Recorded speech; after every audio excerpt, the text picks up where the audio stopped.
Welcome to this session. This session is all about working some AP problems that are stoichiometry related. I'm not going to promise you that gas laws won't show up from time to time, maybe some freezing point depression, so you may learn a few new skills along the way, but essentially the best category for these problems is under the heading of stoichiometry.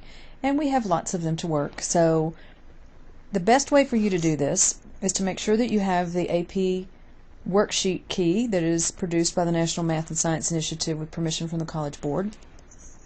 And if you do, then you have a numerical listing chronologically arranged by year of the problems that are good for practice problems in class, and maybe you've even worked through some of these. So if you have, feel free to fast forward or jump ahead, do whatever you need to do. But I'm going to go ahead and work through quite a few of them with you so that you've got at least some basis to be able to study for the first test. The stoichiometry test often eats a student's lunch in the very first try because you've never taken a test like this. A test like this is going to have a lot of multiple choice questions with no calculator. That'll be half of the test. Then you'll have 3 free response to work. And everything is timed, so you'll be under some time pressure. Of course, if you're scoring 75% of the multiple choice points and 50% of the free response points, you're doing a fine job. And you shouldn't beat yourself up over that. But most of you are really good kids who have been used to listening to what any teacher says and regurgitating that on Friday's test. These tests will cover a lot more class time, so you won't have as many of them, but they could indeed be a bit of a shock to your system until you get used to it. But I do promise you'll get used to it. And it's better for you to practice these a few times throughout the year, 12 to be exact, than to wait till the very last minute, right before the AP exam, to learn how the AP exam is structured, how to take one, how to grade one, etc. So we're going to dive in here with the 1982 edition of the stoichiometry problem, which reads water is added to 4.26 grams of UF6. I recommend that you circle pertinent information so that you don't have to spend precious seconds rereading it. The only products are 3.730 grams of a solid containing only uranium, oxygen, and fluorine, and 9.70 grams of a gas. The gas is 95% fluorine and the remainder is hydrogen. Well, therefore, 5% hydrogen. We might need that. So the first thing they want us to do is, from this data, determine the empirical formula of the gas. Okay, so we're only talking about the gas, so we know it's some variety of H and F. So we're looking for the subscripts on the H and the subscripts on the F. So let's just dive in, because when in doubt, find the number of moles of something, anything. So from this data, we know that fluorine is equal to 0.95, 0.970 grams times the fact that it's 0.95% of that 0.970 grams that would be the fluorine. And so when we multiply that out, you need to be punching the buttons. Do not just watch me punch buttons. This is a lot like learning to play a musical instrument. The more you type on your calculator, the faster and more accurate you become. So this is going to be 0.9215 grams of F then, because this was grams of sample, so you don't get confused later. And that then divided by the molar mass of fluorine, which you need to get very familiar with the College Board periodic table.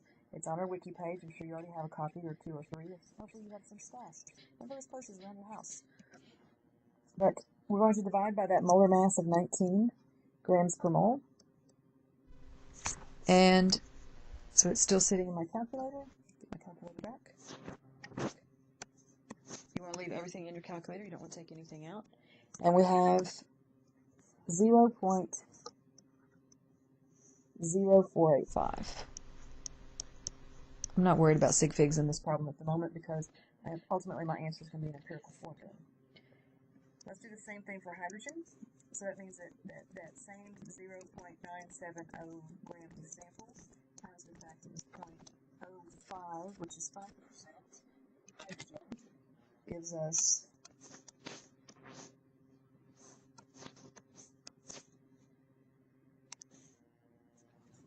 0.0485 grams of hydrogen divided by 1.01 grams per mole.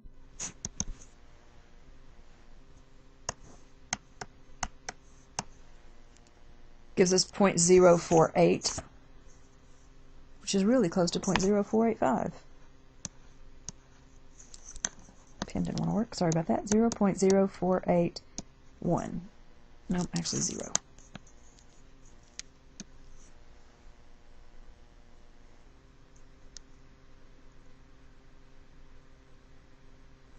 At which time we figure out, yeah, we've got basically an HF here. We have 1 mole. So 1 to 1 mole to mole ratio. So these are close enough together that you could call that 1 to 1 mole to mole. So therefore the empirical formula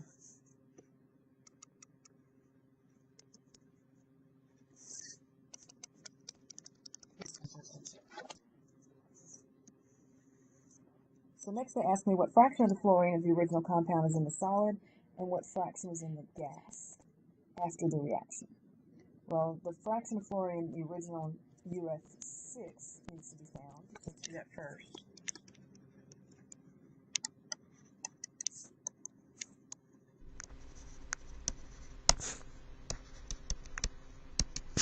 So it's 6 times 19 per fluorine divided by the fact that the molar mass of the whole mess is 238.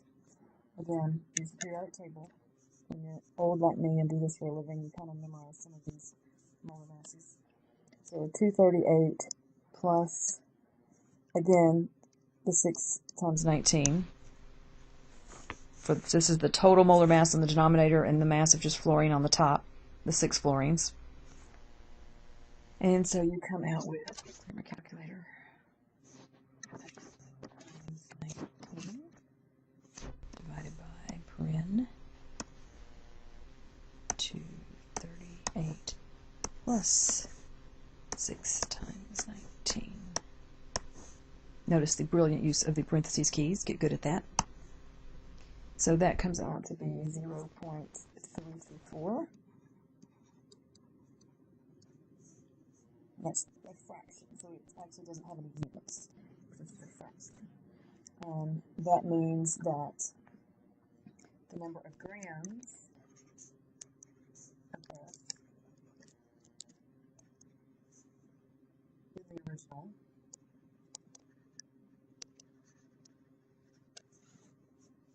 US6 is going to be equal to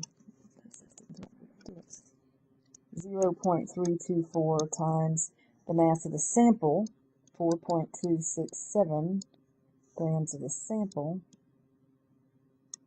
which equals, and again, leave it all in your calculator. Did I get that right? 4.267? So that is going to be 1.38, I guess is what we'll call that.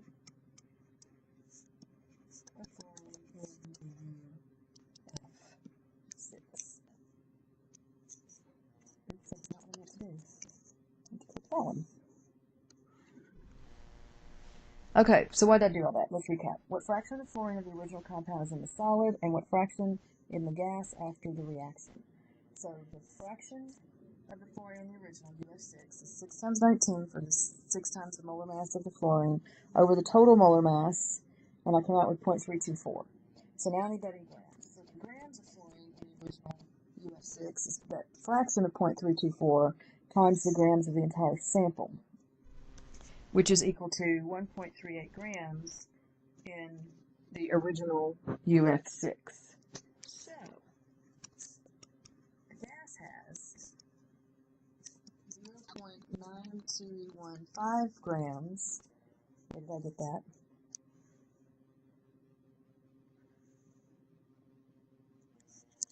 Of fluorine.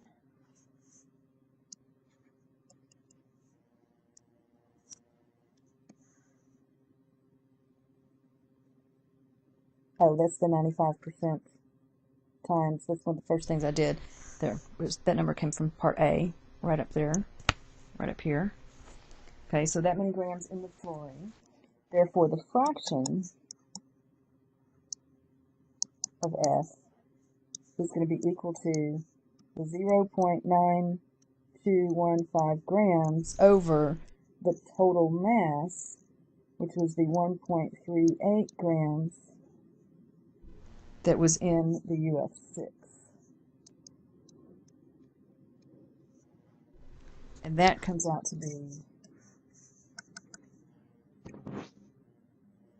0.9215 divided by 1.38. And I come out with 0.67 essentially. So 0.67 in the gas.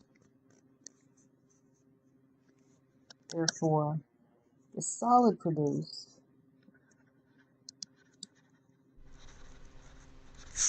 has the remainder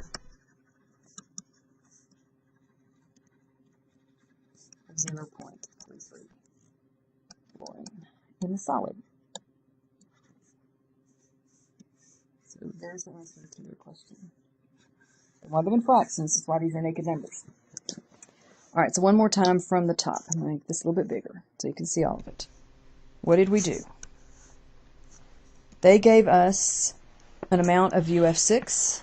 They gave us an amount of a solid, and they told us that they gave us an amount in grams of a gas as well. And they gave us that hint that the gas was 95% fluorine. So let the problem lead you. You're going to hear me say this over and over as we work through AP problems this year.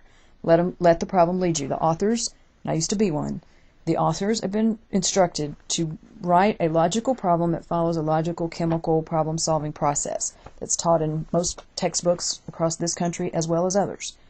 So the first thing we did was take our grams of sample and multiply it by the 95% for fluorine and the 5% remaining, obviously, since that has to add to 100%, that was H. And so we turned both of those into moles, and we got a mole-to-mole ratio, and we determined that the empirical formula is HF. We'll probably have to use that later. Then they wanted to know what fraction of the fluorine of the original compound is in the solid and what fraction in the gas after the reaction.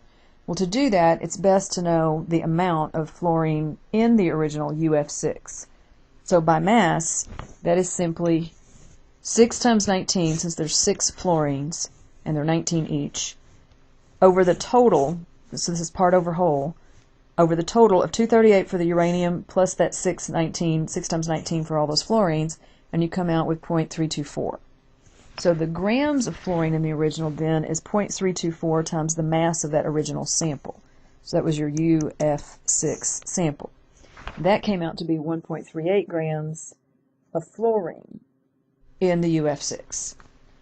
So the gas has a mass of 0.9215 grams of fluorine. Therefore, the fraction of fluorine is 0.9215 over the total of 1.38 grams in the UF6 that were present.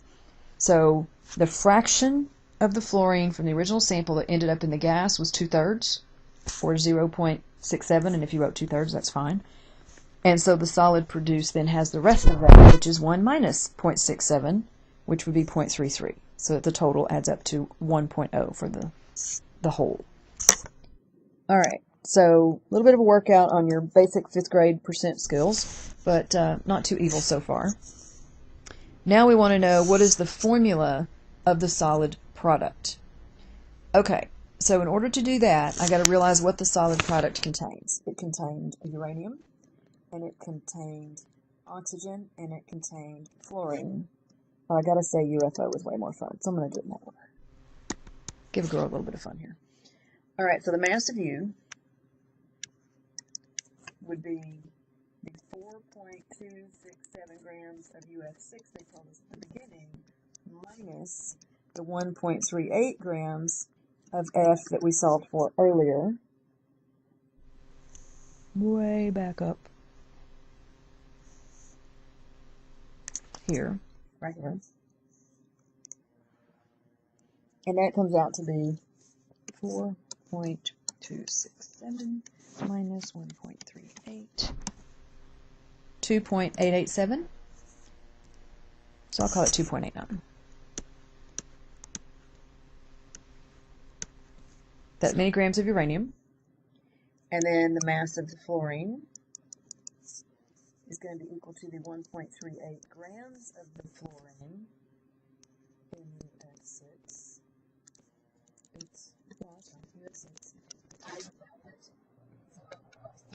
The fraction, a third of it roughly, ends up in the solid. So that is 0.46 grams of F. And then the mass of O is what remains. It's the rest.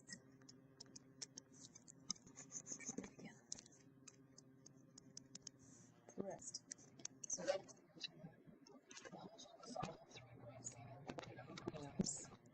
minus the sum of the 2.89 grams of uranium plus the 0.46 grams of fluorine. Simple subtraction. And that equals 3.73 minus 2.89 minus 0.46. Well, that didn't work out very well. Oh, I missed a decimal. Dang it. Try that again. 3.73 minus 2.89 this time minus 0.46 equals 0.38 grams of oxygen. Okay, so what was all of that good for? All of that was good for me to get grams so that I can calculate moles, because when in doubt, I need the moles of everything. So I need a little more room here. So moles of UFO are going to be the 2.89 grams of uranium, which is calculated, divided by its molar mass of 238. And fluorine will be the 0.46 grams that we just calculated, divided by its molar mass of 19. And oxygen will be 0.38 grams divided by 16 for its molar mass. So here we go. 2.89 divided by 238. And if you left it in your calculator, that's all fine. We'll agree close enough here at the end. So 0.2 mole of uranium, 0.46 divided by 19, 0.242 mole of fluorine, and 0.38 divided by 16, 0.024 moles. Okay, I missed a zero back here, didn't I? Look at my screen and see that. That's my worst habit. You'll get used to it. I do it a lot. Alright, so now I have moles of everybody. I can see that I've got pretty much a 1 to 2 to 2 ratio. That's pretty simple. If you need to see it mathematically, you divide everybody by the smallest. So 0. So you come in and divide everybody by the smallest. This one we can kind of eyeball. So therefore, I have U, O, 2, F2 to put it back in the way they presented it. I just thought UFO was more fun to do.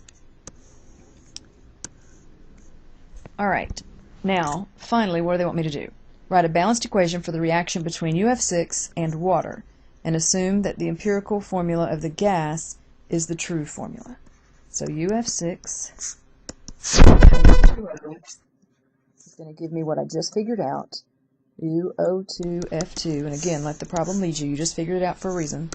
And we figured out earlier it was going to be HF. So now what? What's the scariest looking thing there? Maybe the UO2F2? Oh no, when I look at that, I'm looking over here at UF6 going, I have F in 2 places. So let's think this through. We've got 1 U on each side, 2 oxygens. So let's start by putting a 2 there so we get our 2 oxygens. And what do I have now? I've got 6 F's on the left, I've got 2, and I've got 4. Oh, but I need a 4 right here to get 4 H's. So that gave me 4 F's, 2 more F's, so 6 F's on each side, 2 O's on each side, 1 U on each side, and we are done. So there is your balanced equation. And I do believe that was the end of this problem. So let's go back and score it, because you're new at this. It's important that you understand that If you have your calculator in your hand, the problem is usually either worth 9 or 10 points. This one was worth 9 points back in the day in 1982. I'm going to make this bigger. If you get 5 points out of this 9, you are doing great. If you get 4, you are not so shabby. But great is to get at least half of the points. And since you can't really divide 9 evenly in half, I would go with 5 points. So if you got this far, this was worth 2 points. I suspect they gave you a point if you could get to moles and another point for if you knew what to do with it once you got there. That was worth 2 of the 9 points. And if you could calculate this, that was worth a point. And if you could calculate this, that was worth another point. So if you could get that far, you're in really good shape. This one was a little bit trickier, just had a lot more to think about. If you got both of these, that was worth a point. If you got this far, that was worth a point. There was 1 point for the set of moles.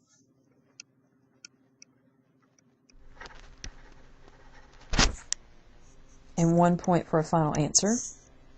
So you know your teacher chants all the time, show your work, show your work, show your work.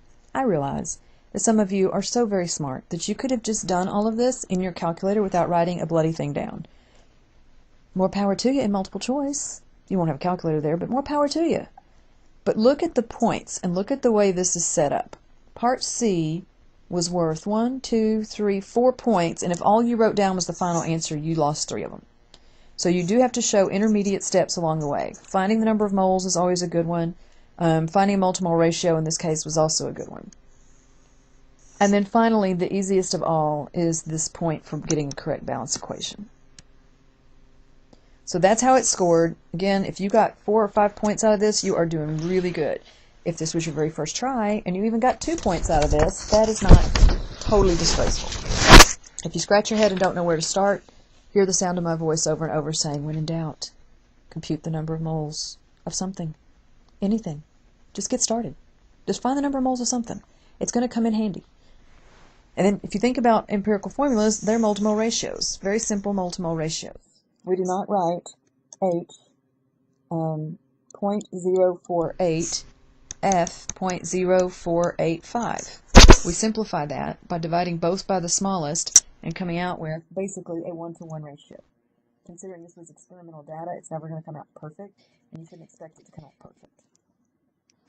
All right, let's try another. Again, I say, what you really need to do is you need to pause me, and you need to work through this problem yourself first. Ideally, you would have worked through this problem before you even got to this recording. Maybe in class. Maybe as a homework assignment. So this is like, maybe you're just listening to this so that you can review for your test and do good. But let's get going on this one. All right, when you see the question mark, you got to know you're in trouble. You're going to have to figure out what the value for that question mark is. But let's read the problem first. 3 volatile. Okay, let's talk about volatile. Volatile means stinky. If there's an aroma, it also means evaporates quickly.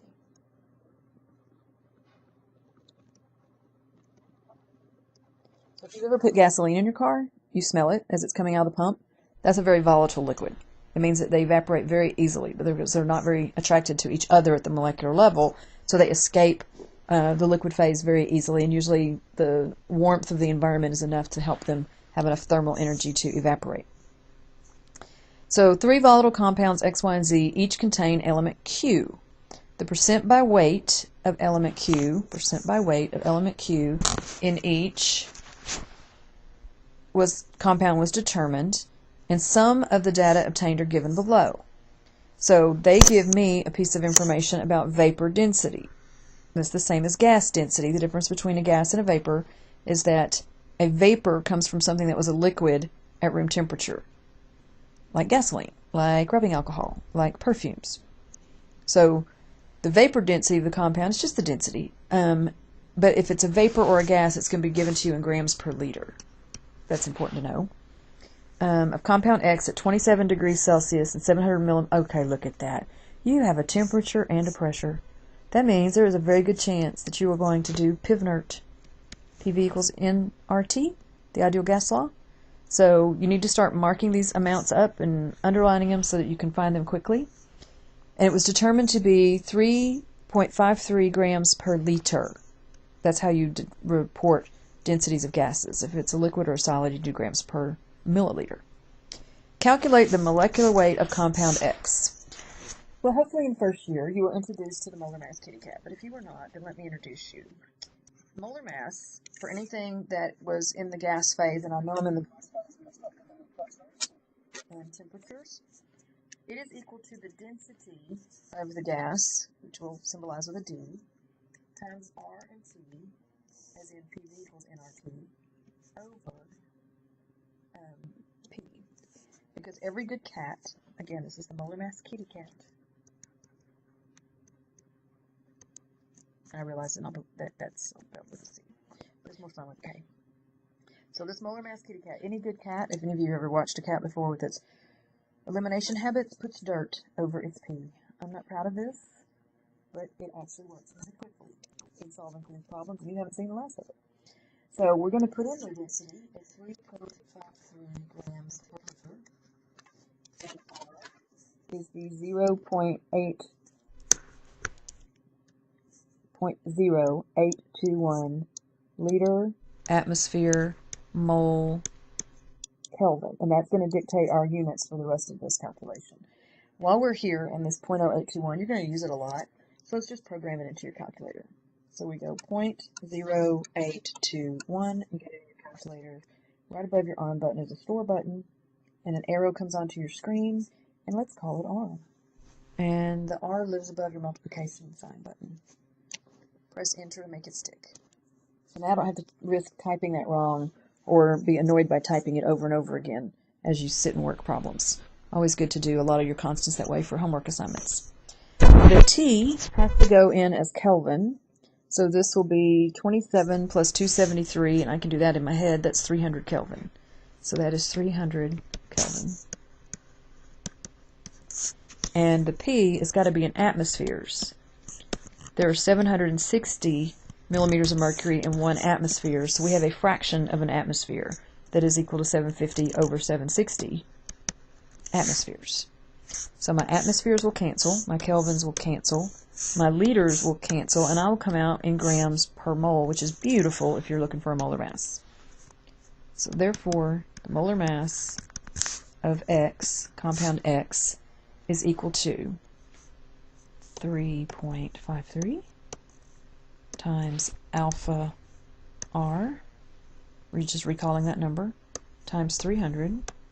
I like to get that numerator first, and then divide it by, open a paren, 750 divided by 760. If I lose you anywhere, remember you can rewind and listen again. Alright, so we come out with 88.1. Is that a good number? But when I actually calculated with it, I used 3. So let's go with 3. So we should come out with 88.1 grams per mole. So that's what goes up here. You don't have to put it up there. It's just kind of nice to be able to look at it.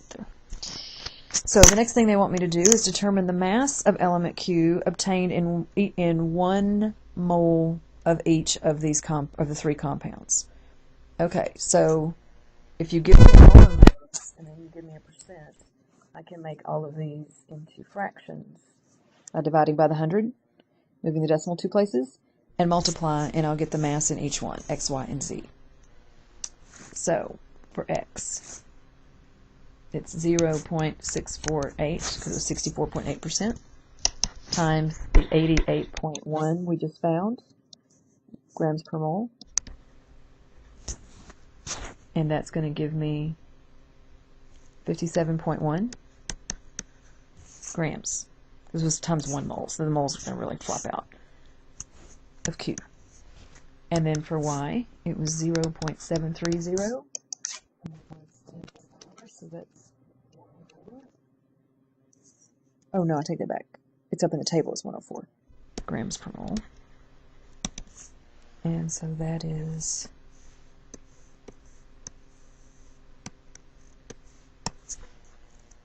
75.92. I'll call that 75.9. And for Z, it was 0.593 times 64.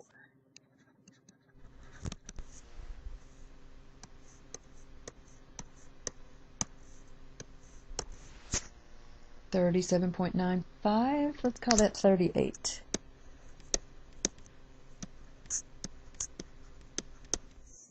All right, ideally, I would now peruse these numbers. That's all I have to do. The next piece is going to have me peruse these numbers. Calculate the most probable value of the atomic weight of element Q. My inclination would be that the smallest number up there is 38, and I would hope the rest of them were all multiples of 38, but clearly they are not. So what am I going to do? Well, I need to think logically. I know that's painful, but let's think logically. What if Z had 2 Q's in it? Because that'd be the next simplest thing, right? I would love it if Z had 1 Q, and then Q twice, Q 3 times would show up in these other numbers, but I'm not getting that. Because I'm looking at 38 and going, well, that'd be what, 76? So I got 76, no problem, but 57 is not fitting that pattern at all. So the next logical thing to do is go the other direction and say, okay, what if there are 2 Q's there? So 1 Q would have weighed 19. So let's see if that works. And this is trial and error, but this is thinking logically.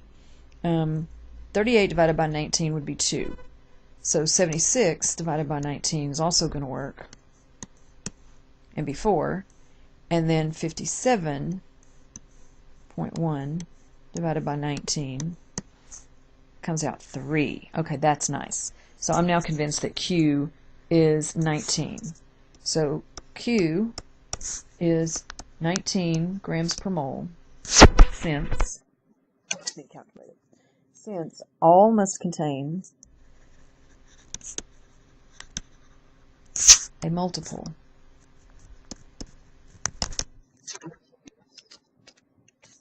atomic mass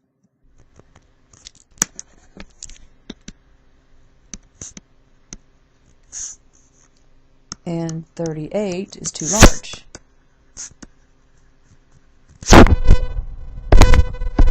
Try half.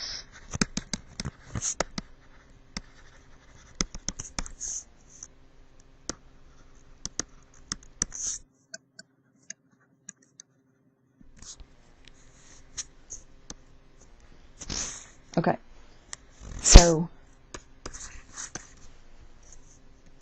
there we go with that one. Compound Z contains carbon, hydrogen, and element Q. When 1 mole of compound Z is oxidized and all of the carbon and hydrogen are converted to oxides, 1.37 grams of CO2, let's start with that. I feel like when in doubt, find the number of moles thing coming on. And 0.281 grams of water are produced.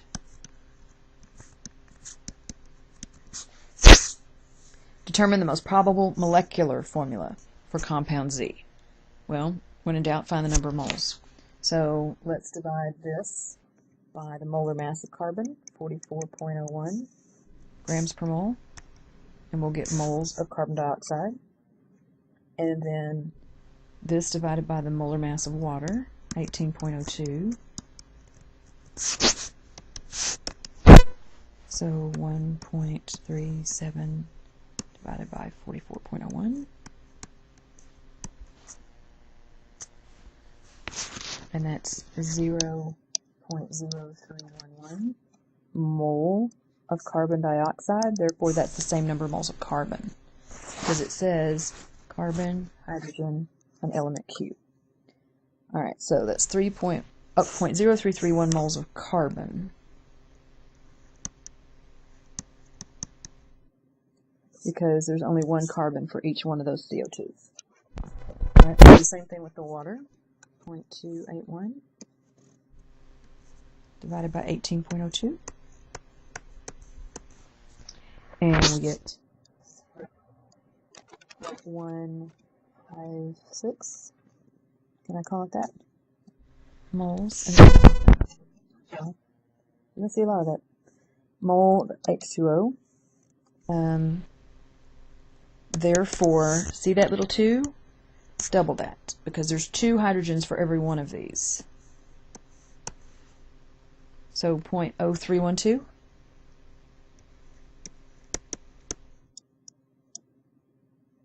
of hydrogen. And now, how do we go get the Q?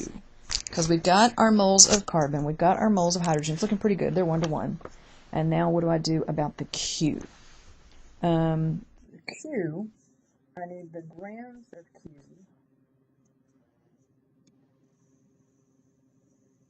Oh, easy enough. It was a 1 gram sample. Aha, 1 gram compound of Z, so just subtract. So 1.00 grams of Z minus grams of carbon, which will be 0.0311 mole of carbon times 12.01 grams per mole. That'll get me grams of carbon minus, same song, second verse for hydrogen, 0.0312 moles of hydrogen times 1.01 grams per mole for the hydrogen. So 1 minus, open a paren, 0.0311 times 12.01, close a paren, minus, open a paren, 0.0312 times 1.01, close a paren, enter. 0.594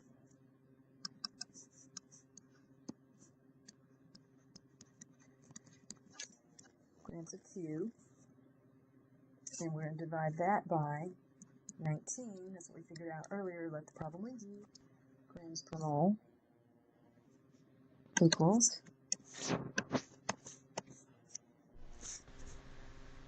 0.0313 moles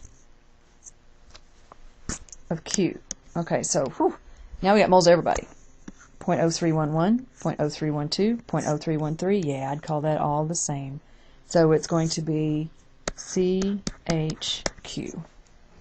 for our empirical formula. It's 1 to 1 to 1 to 1 for the empirical formula. Now, what else did they tell me?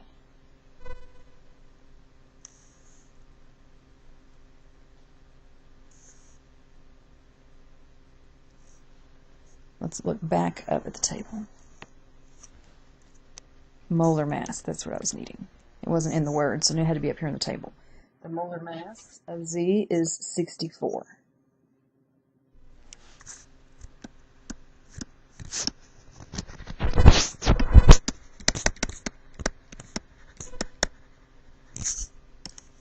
So the empirical mass of CHQ is 12 plus 1 plus 19. I can round these all off.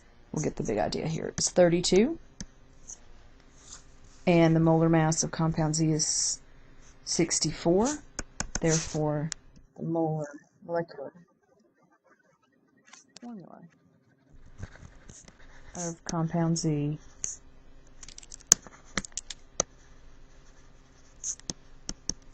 is C2H2Q2. In other words, twice as much.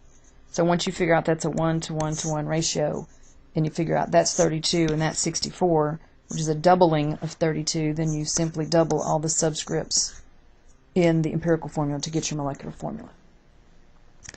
All right, so once again, let's go through some point values, because I know you're new at this and you're trying to learn how this is all going to work. So let me minimize this, make this big so you can see it.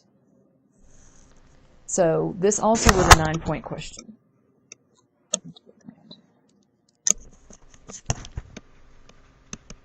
So if you did what I asked, which is you've already worked this before you listened to this, or you paused and you did your best to work through it, and hopefully you got at least 4 or 5 points out of this. If you did, you're doing really well. I know it doesn't feel like it because you're used to making hundreds, but life is not always going to let you make hundreds. So, what did we do first?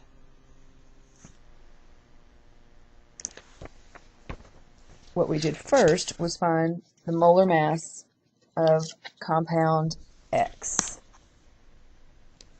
Oh, another thing to know here is that the mean on this question, I don't always have the mean or the average for the question, but back in '86 when everybody else in the country took this test, The mean was 5.18. So if you're scoring near the mean, which means 5 or better, then you're in danger of making a 5 on the exam if you pull that off consistently throughout the year by the time the test rolls around May 2nd. If you're listening to this recording in 2010-11 school year. The AP exam is May 2nd, 2011. All right, so the first thing we had to do was find the molar mass. So this was actually worth 3 points, which is kind of surprising. It was worth that much. So obviously the final answer was a point, but you also got a point if you could convert and realize you needed to convert that into atmospheres, as well as you just substituted the values incorrectly. In other words, you got the expression that had density in the right spot, R, T, and P all in the right spot. So that was 3 points. And then for this next piece, determining the mass of each, if you got one correct mass, that's going to be equal to 1 point. If you got all 3 correct, then that equals 2 points. And then part C was worth 1 point with an explanation. And y'all, this is not the only explanation that would have flown. There's other ways to state what I stated. Many other ways. And then on part D, if you got let me see how they looked at that.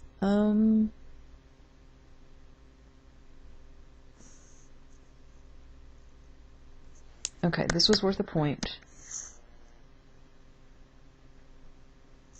Doing the subtraction. Oh, getting these up here. This was worth a point. Did I get that right? That's 2 points. Yeah, that's all there was 2 points. And then the final part for that one came from actually arriving at the fact that everything had to be doubled. Okay, so hopefully you're feeling good so far. Let's leave the 80s behind. It was a fabulous decade. Good things happened to me in the 80s. But let's move on into the 90s. And let's look at 1991. We love our molecular formula, empirical formula sorts of problems. And this is yet another. Make a little more room in these pieces. I never know how much, so luckily I can tailor this to how I want it. And I'm going to make it a little smaller again, so I can bring my calculator back. I'm going to clear my calculator because I have a new problem. And let's analyze what they want us to do here. Again, if you have your calculator in your hand, it's probably a 9-10 point kind of question. And this one indeed is a 9-point question. So you are trying to get 5 points if you can. 4 points, still really respectable. All right, the molecular formula of a hydrocarbon is to be determined. So ultimately, I'm going to get that empirical formula business and then hopefully find a way to get molecular mass and then make a comparison. And it'll be a simple comparison where I can double something, triple something, whatever it takes. So molecular formula of a hydrocarbon, that's H's and C's, is to be determined by analyzing its combustion products and investigating its colligative properties. That may be a new word for you. Some people learn about colligative properties in first year, and some people do not. Depends on what state you're in and what the state curriculum is. The colligative properties are about adding a solute to a solvent and changing its physical properties, such as its melting point or its boiling point. And melting point is the same as freezing point, so they may say freezing point instead of melting point. Usually it is freezing point instead of melting point. Okay, so they go on to tell us that the hydrocarbon burns completely, producing 7.2 grams of water, I feel a mole calculation coming on, and 7.2 liters of CO2 at standard conditions, which you can interpret as STP. All right, so they just gave me enough information to calculate 2 sets of moles, and they asked me what is the empirical formula of the hydrocarbon. This is a classic. This happens a lot. Learn this technique. Burn it complete with enough oxygen, go all the way to CO2, calculate the moles of water, calculate the moles of CO2, go to moles of carbon, go to moles of hydrogen, compare the mole-to-mole ratio, you're done. All right, so let's start with moles of water. That's what they gave us first. 7.2 grams divided by the molar mass of water, which is 18.02. You can double check it. 18.2 divided by 18.02 is really close to 0.4. So I'll call it 0.40 moles. Now, it's water. See that too? That means there's twice as much hydrogen in there.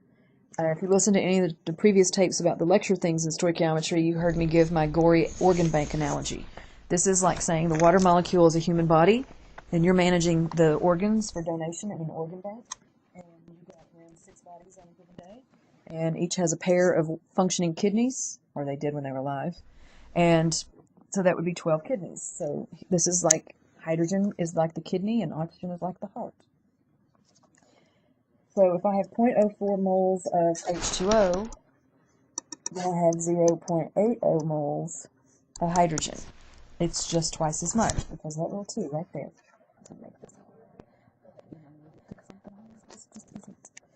So molar carbon dioxide would equal 7.2 liters. Well, let's jump into since this is a gas at STP.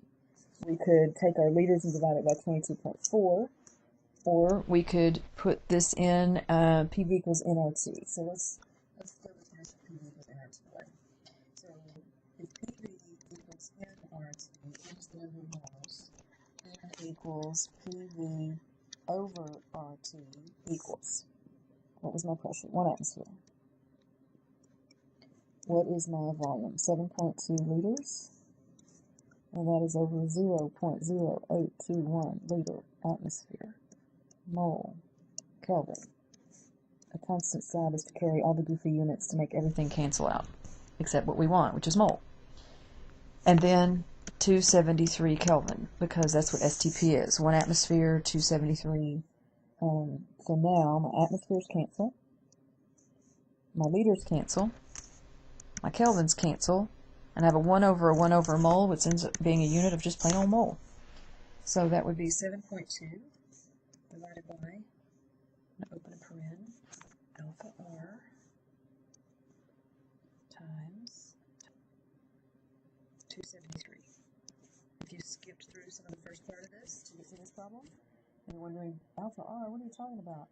Type in 0.0821, use your store button, then type alpha and the R that's above the multiplication sign, and enter to store that constant in your calculator so you don't have to keep typing it in. More importantly, you don't risk mistyping it in. So we come out with 0.32 moles of CO2. Therefore, see, there's only a 1 there. 0.32 moles of carbon. Alright, so what do I have going on with my mole to mole ratio? I do not write C.32, H.8. What the typical thing is to do is divide both of them by the smallest, so I'm guaranteed to get a 1 here. So I got 1 for the carbon, then I come back up here and do that, and I get 0.8 divided by, I'm just going to go grab it, this stuff, and I get 2.5. So we're getting closer, but we still don't write C1H2.5.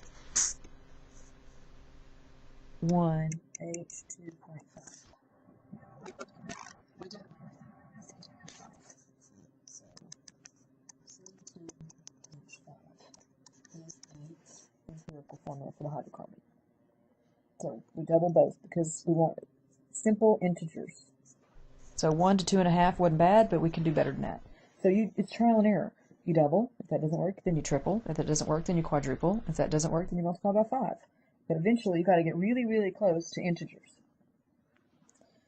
Alright, so now calculate the mass in grams of oxygen required for the complete combustion of the sample of the hydrocarbon described in part A. So,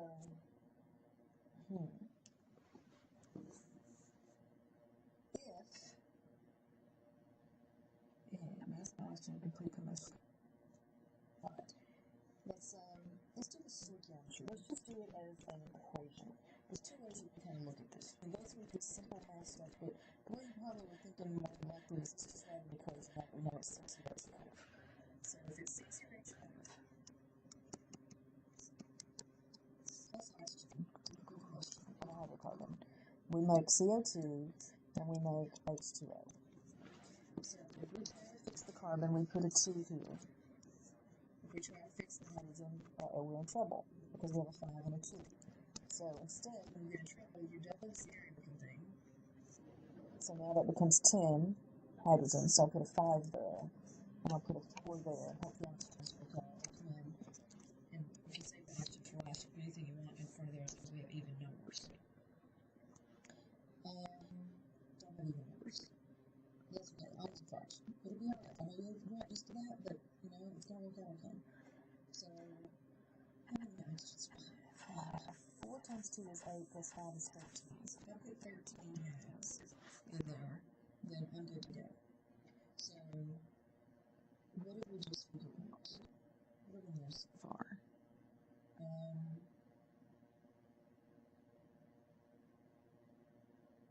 How calculate the mass in grams? How much of this sample do I have?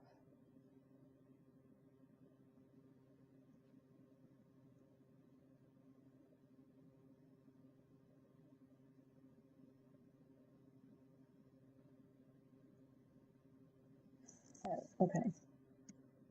I had 0.32 of this mode, and I had 0.40 of this mode. So where am I getting that?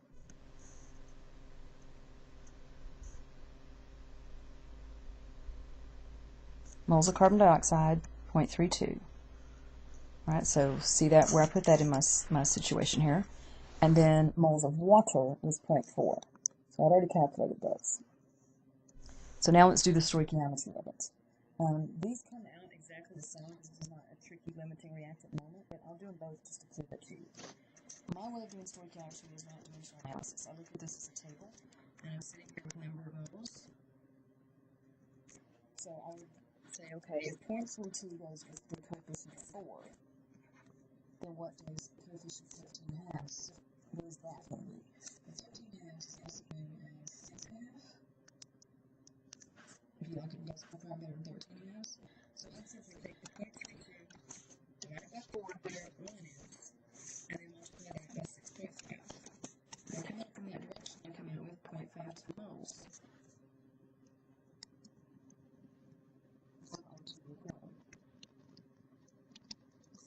But let me prove it to you that it works the other way as well. If 0.4, look at the way. If 0.4 moles goes with a coefficient of 5, then 0.4 divided by 5 is what 1 is. And then I would multiply that by the 6.5.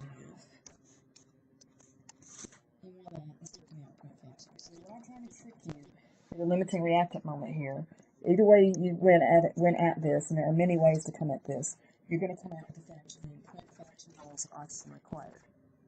Well, that means, if you look at your labs, calculate the mass of O2, then we need 0.52 moles times O2 grams per mole.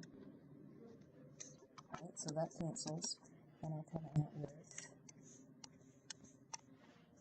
16.6, 16.7, how many sig figs do I need here? Look back at the top. 2, I need 2. So I'm going to call that 17. 17 grams of oxygen required. And again, if you work this a different way, 17 grams of oxygen required, no problem. Because the other way to do it was to say, I had 0.4 moles of water and 0.32 moles of CO2. So my 0.32 moles of CO2 for oxygen gets doubled to 0.64. But for water, because there's a 1 on that O, it remains the same as 0.4. So I needed 1.04 moles of oxygen required. Those would be O's. So I'd cut that in half and come out with 0.52 moles required for O2, and then multiply that by 32, and I still come out with 17 grams of oxygen required. More than one way to skin a cat, my grandma would say. I went the stoichiometry balanced equation route, but you certainly could have done it through the moles route as well, since you already knew moles of water and moles of carbon dioxide. Okay, now here comes the part you may not be as comfortable with. This part may be brand spanking new to you, but you know what? It won't be the last time you learn something new in this course. So we're going to tackle it anyway. And when you get into trouble, there is a formula sheet in the free response that you can look at. So if you'll print that formula sheet off of our website, the WikiPage website, you will have it and you start shopping. And you would find something called the freezing point depression formula. So the hydrocarbon dissolves readily in CHCl3, the freezing point of a solution prepared by mixing 100 grams of this and only 0.6 grams of this. Okay, so when you make a solution, the thing in the smaller amount is the solute, and this is the solvent. Those are words you do know. And the freezing point is 64, minus 64, I should say, degrees Celsius. The molal freezing point depression constant. That's a mouthful for something called Kf. Of CH3 is 4.68 degrees C per molal. I'm going to need that piece of information. And the normal freezing point is negative 63.5. So we only went down a half a degree. It took another half a degree cooler before it actually freeze. So calculate the molecular weight, or molar mass, same thing, of the hydrocarbon. All right, so you shop the formula sheet, or you learn this now. And again, I realize this may be the first time you've ever seen this in your life, and that's okay. The change in the temperature of the freezing point is what Greek looks like. That's what it translates to. And that is Kf, which is the freezing point depression constant, times molality, not to be confused with molarity. Molality is defined as moles of solute per kilogram of solvent. That's why it was important to identify who's the solute and who's the solvent. They gave them both to us in grams, no problem. I have the formula for the solvent, which means I can calculate, well, I don't need that, I can calculate the kilograms anyway. All right, so what do I need to know next? I am in search of, read it again, molar mass. I got to extract molar mass out of all this gobbledygook. So I'm going to expand mole into Kf, grams per molar mass, and that's what I seek, is that molar mass right there, over kilograms of solvent. So I've got some algebra to do before I start plugging stuff in. So I'm going to first simplify this expression, remembering this whole thing is equal to delta TF. I'm going to move this Kf first and say that that means delta TF divided by K sub F is equal to grams over molar mass over kilograms of solvent. I'm not going to keep writing the solvent. I'm too lazy. I'm still trying to solve for this. So if I multiply the kilograms by both sides, then I'm going to get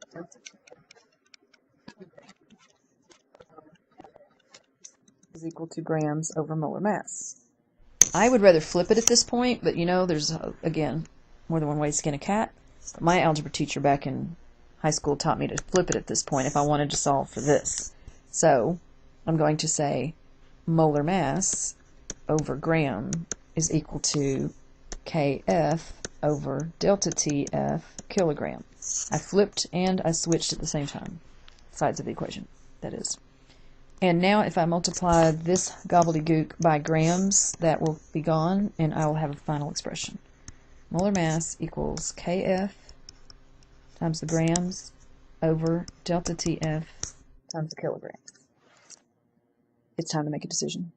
You either actually enjoyed that, which would make you, I don't know, somewhere near the same degree of nerdiness that I am, because I kind of like algebra, or you found that torturesome. If you found that torturesome, you need to start a list of things you need to memorize, and this expression right here would be one of them.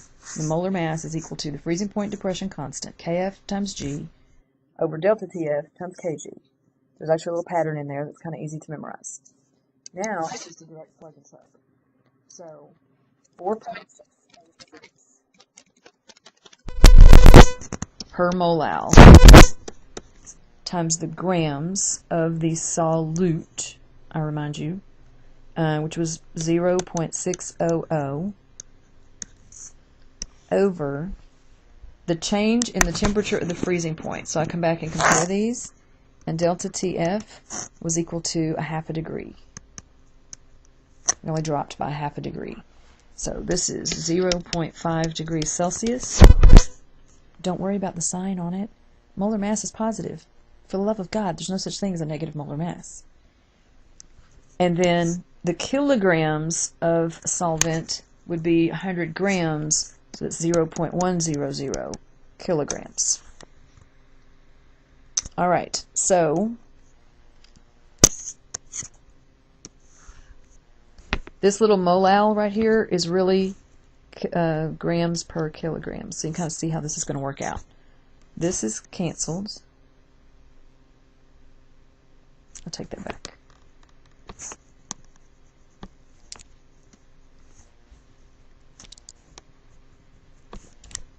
Let's see if I can come at it the other way. We know that cancels. Okay, so now what do I have? I have molal, which is moles per kilogram. So this M is really mole per kilogram. So you can see where those cancel. And now I get gram per mole. And that's how this works out to be molar mass. It took me a second to do units there. Sorry about that. All right, so clear this. And I get 4.68 times 0.6.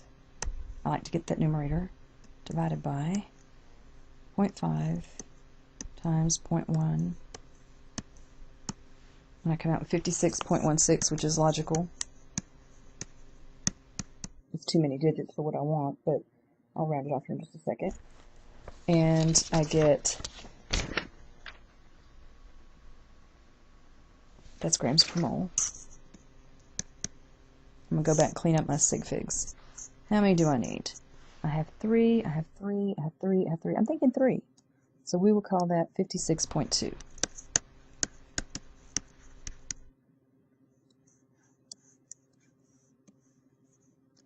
All right, so they just made you go through a whole lot to get a molar mass so that you could go back to your empirical formula, get an empirical mass, and clean this up with a molecular formula. You should be getting the hang of this now. This is really common on the AP exam, even in multiple choice. So C2H5 was where all this mess started. So the empirical formula was C2H5. Therefore, the empirical mass is equal to 2 times 12.01 plus 5 times 1.01, which is 24.02 plus 5.05, 29.07.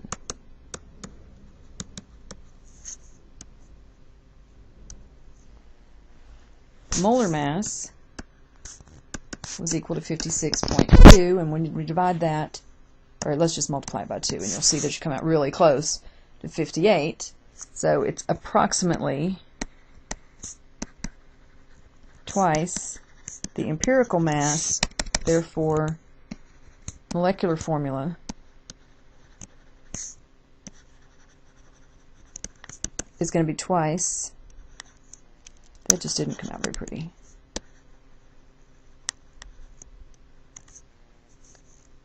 So C4H10. And we are finished.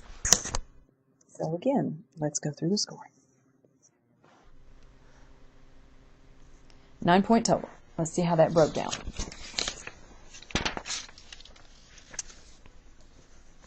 Way back up here at the top. We got a point for getting the moles of hydrogen from the moles of water. We got a point for getting the moles of carbon from the moles of carbon dioxide. And we got a point for arriving at C2H5. Then, when we came down here, we got a point. No matter how you figured it out, we're figuring out 0.052 moles of oxygen were required, and then a point for being able to multiply that by 32 as opposed to 16, and come out with 17 grams of oxygen required. Then, however you came at this math, we get a point for getting the expression, getting everything in the right place. In other words, setting it up properly, which we often call a substitution point. And then we got a point for actually arriving at a correct algebraic answer of 56.2 grams per mole. And then a point for using your 56.2 grams per mole and comparing it to your empirical mass of 29 and realizing that's just really close to 2, considering these are experimental numbers they're giving us. It's never going to be perfect. All right, let's do another in the 90s. And then I think I may end this recording and come back and make a part 2, because if this goes on too long, my files get too big. All right, so clear. Come here. And let's go to 1993.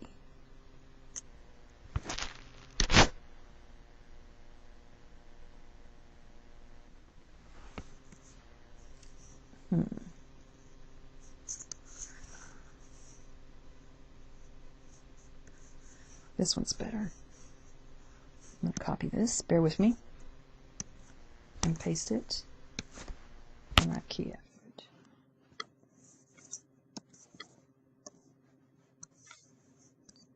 Hopefully you're fast forwarding through this and not watching me type.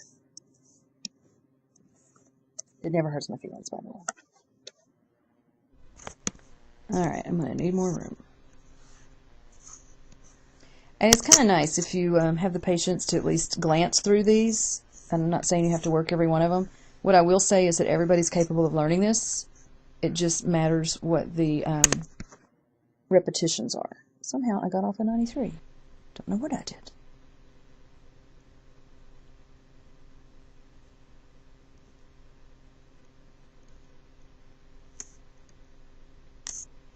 Okay, I guess I'm going to live with this one.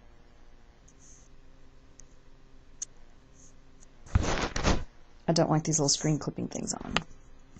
So again, bear with me a second. In case you're curious, this software is called OneNote software, and you want it. You want it for college. And my computer is a tablet computer. That's also what you want to request for college. If you have a savings account or kind relatives that will take up a collection for you, this is the best. You can take any document and you can bring it in here. Alright, so let's take a gander at this one. This one is kind of lab-based. This one is also a 9-point problem. Because back in the 80s and 90s, they were mostly 9 points, but now they're mostly 10 points if you have a calculator in your hand. This one was tough. The mean on this one is only 3 points. So why don't you pause at the moment and see if you can beat 3 points. Alright, ouch, because that's painful. We really want it to be closer to 4 to 5 points for the mean.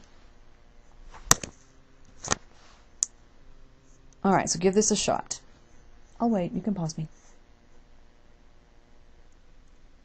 Alright, this is a 3-step process, and it is a redox titration. I know this because it says titration. I also know that permanganate is involved, and permanganate is always involved if it's in a titration, in a redox titration. Because permanganate is well, it's not permanganate here in particular, it's manganese dioxide. But the manganesium, that's not right. The manganese ion has a lot of different oxidation states, but it's notorious for participating in redox equations. Okay, so they say the amount of oxygen dissolved in water can be determined by titration. First, manganese sulfate and sodium hydroxide are added to a sample of water to convert all the dissolved oxygen in the water to MnO2, as shown in equation 1. Then the sulfuric acid and Ki are added, potassium iodide are added, and the reaction is represented by equation 2, and it proceeds. Finally, the iodine that is formed is titrated with standard sodium thiosulfate, according to equation 3. So according to the equation above, how many moles of thiosulfate ion are required for analyzing 1 mole of oxygen in distilled water? Alright, so let's think this through. We had 1 mole of the oxygen, which then comes into the second step, and see how that has a 2 right there? We need to double everything in this second step. Because if the second step is really happening, we made twice as many moles of this as we had moles of oxygen, since that has a 1 in front of it. So I just need to double everything here to keep the stoichiometry accurate.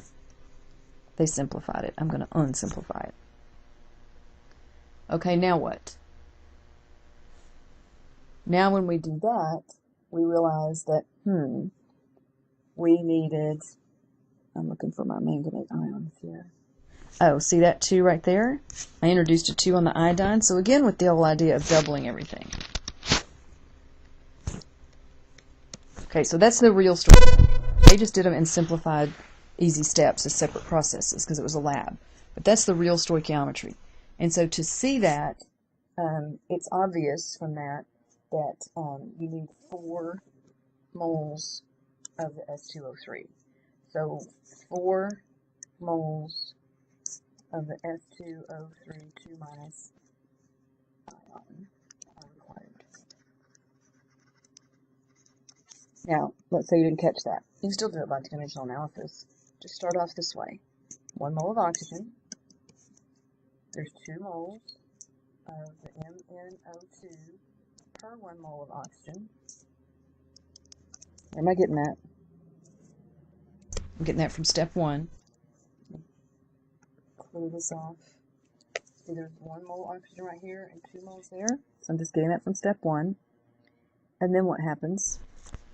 1 mole of MnO2 in the next step. Before I doubled everything, it was 1 mole to 1 mole of iodine.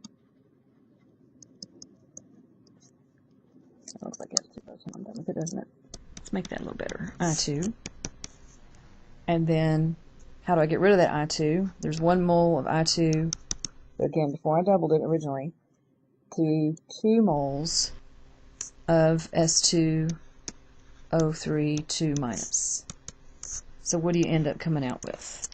Cancel, cancel, cancel, cancel, cancel, cancel. So I have 1 times 2 times 1 times 2.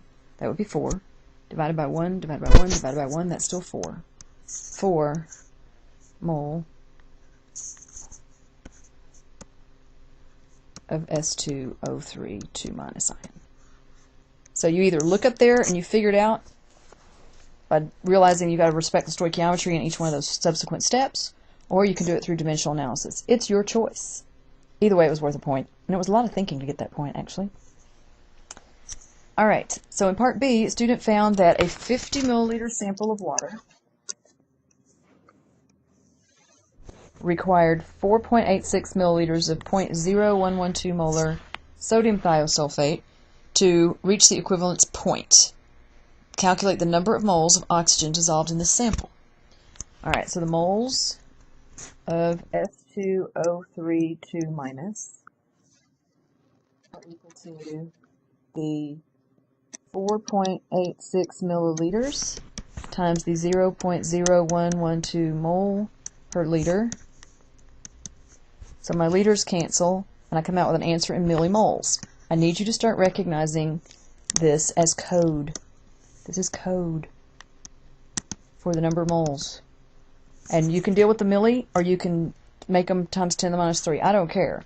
But I'm going to leave it in millimoles because I'm not a fan of a million zeros or scientific notation. It just slows me down.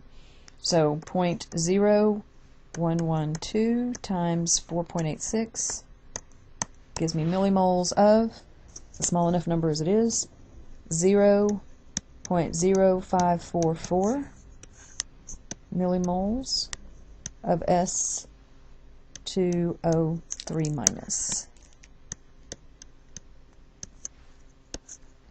Okay, now what? I'm looking at the stoichiometry, I'm looking at what they just had me figure out. Every mole of oxygen dissolved requires 4 moles of the S2O3. So I need 1/4 as much. So therefore 1/4 as many moles of oxygen. Or if you want to actually do it, 0.0544 moles divided by 4. That's why they had me figure that first piece out, so I could use it here. So that comes out to be 0.0136 millimoles of oxygen.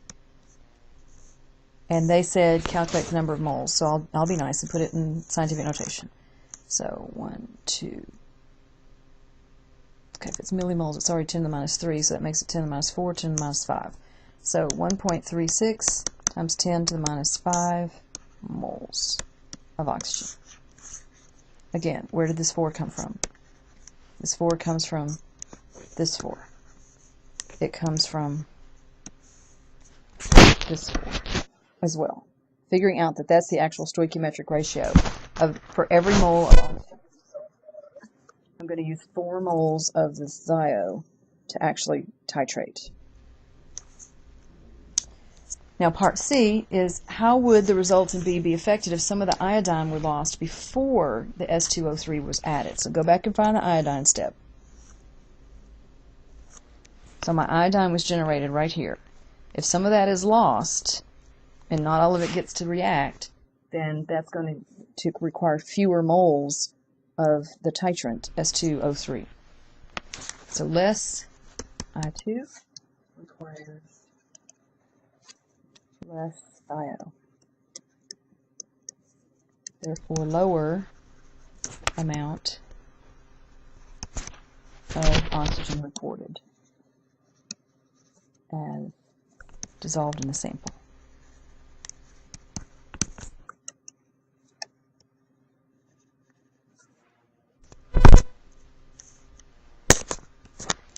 Then, what volume of dry oxygen measured at 25 degrees Celsius? Oh, look at that. A temperature and a pressure.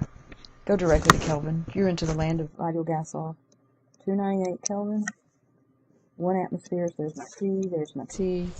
They want to know volume of pressure would have to be dissolved in 1 liter of pure water in order to prepare a solution of the same concentration as that obtained in B. Okay. Well, I need to know what that concentration was. They had me in B calculate moles. I just need to know what that is in concentration. So let's start there. The concentration of O2 in moles per liter, which is what the square brackets mean, is my answer from B, 0.0136 millimoles. If you like moles better, that's okay. And back up on B, I was also told it was a 50 milliliter sample right here. So that is 50.0 milliliters. The millis cancel and I get moles per liter, as expected. So the number that's sitting there divided by 50 is times 10 to the minus 4 molar.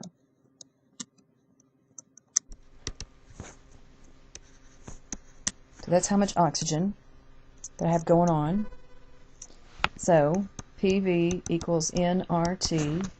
Therefore, the volume is nRT over P, which is my moles I just got,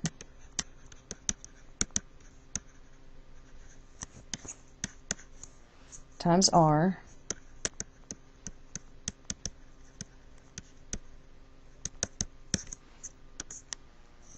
times 298 Kelvin, all divided by the pressure of a nice round 1 atmosphere. So atmospheres cancel, Kelvins cancel, moles cancel. I love it when volume comes out in liters. Therefore, the volume of this dry oxygen is equal to, let's calculate that puppy. My 2.72 is still sitting there, so I'm just going to use it and multiply it by alpha R and by 298. I'll go ahead and hit enter and get my whole denominator, which is divided by 1, so that is my answer. So that comes out to be 0.0066, dare I say 6 liters, which I would rather see as 6.66, still evil, milliliters.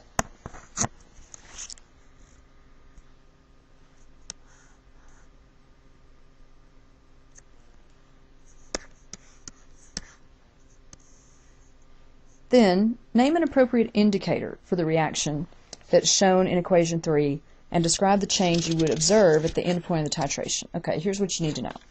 lab is a component of this course. On the official course outline from the College Board, it is 10% of the course outline. So 10% of your time, essentially, should be spent in lab, and you're not allowed to forget every lab you ever did before coming to AP Chemistry, because you did a fair share in first-year chemistry. So if you've ever, maybe even in biology, used iodine as an indicator to test for something, that same something could be used as an indicator to test for iodine. So once upon a time, I'm hoping you performed a starch iodine test. So a starch indicator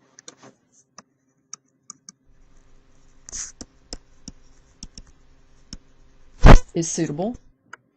And if you mix starch and iodine together, you get, depending on how strong either of the solutions are in terms of concentration, then you get this bluish, purple, black.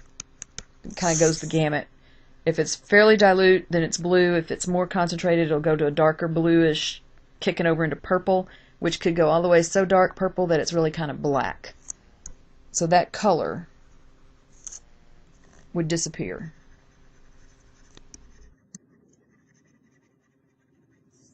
as the reaction proceeds, since I2 is a reactant. So again, the color changes between starch and iodine. So if I look way back up to the beginning of this scenario, there's my I2. That would be a reactant. So as I continue to titrate this, that color is going to start to actually disappear. It's going to go colorless eventually. All right, so let's talk about the scoring on this one. Then it's probably time for both of us to take a break. All right, so again, I say the mean on this was 3 points. Just really, really sucked. All right, so whichever method that you use to come around to the fact that I need 4 S2O3 2- ions for every mole of oxygen earned a point, whichever way you got it. So let's say you didn't come to the right conclusion. You said 2. As long as you use that consistently, stoichiometrically, down the rest of the page, you're going to lose this 1 point initially, but you're going to be able to capture some points back on this. It's a pain to grade. Your teacher doesn't like grading it that way, let me tell you. I'm going to make this bigger. Okay, so you have a point if you have the 4. If you didn't, you don't have a point yet. Then if you used your point the right way, or actually you decoded the code here, that 4.86 milliliters times 0.0112 moles comes out to be this many millimoles of S2O3, or moles if you reported it that way, that's fine. Equivalent numbers count. So a point here and then a point here, again, for using your stoichiometry. So the correct answer was 4, so you need a fourth as many moles of O2, but if you said it was 2, for instance, then you need half as many.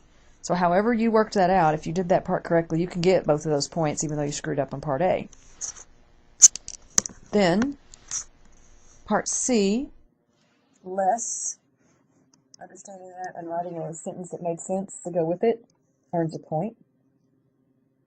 Calculating this molarity, this right here was a point. Using that correctly in the right spot and continuing on to put your R in your K, and most importantly making it K, because they tried to trick you giving you 25 degrees Celsius. Hopefully you didn't toss 25 in there because you realized your units wouldn't work. You got a point for that substitution, just getting everything in the right place, and then actually operating your calculator correctly to come out with either the volume in liters or in milliliters. It didn't really matter which one. It just said what volume. It didn't say in liters. And then finally, for part E, the very last part, I think that's also worth a point. Yes. It's 2 points.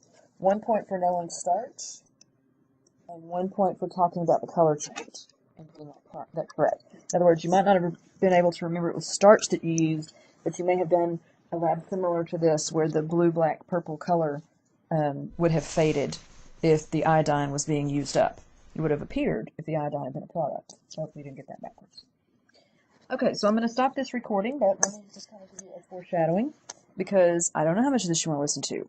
Again, I say everybody is capable of learning how to do this. It's a matter of repetition. I never tortured my students with too many repetitions because Some of them needed them and some of them didn't. I left it up to them to decide. You're big kids now. It's time for you to figure this out. So we still have to work 1998, 2000, and 2003. So we're more than halfway there. But by the time if you're good now, then for the love of God, don't let me waste your time. But if you really need more help, then I am going to do a second part in this recording, in a second tape, or second AVI or WAV format, whichever format I'm using at the time. And I'll post both. So thanks for your kind patience. I hope you find these helpful. Remember, you never hurt my feelings if you fast forward. But also remember, I really expect you to work these problems, and I really expect you to be punching the buttons on a calculator. It is not a spectator sport. So hope to talk to you again soon. Thanks.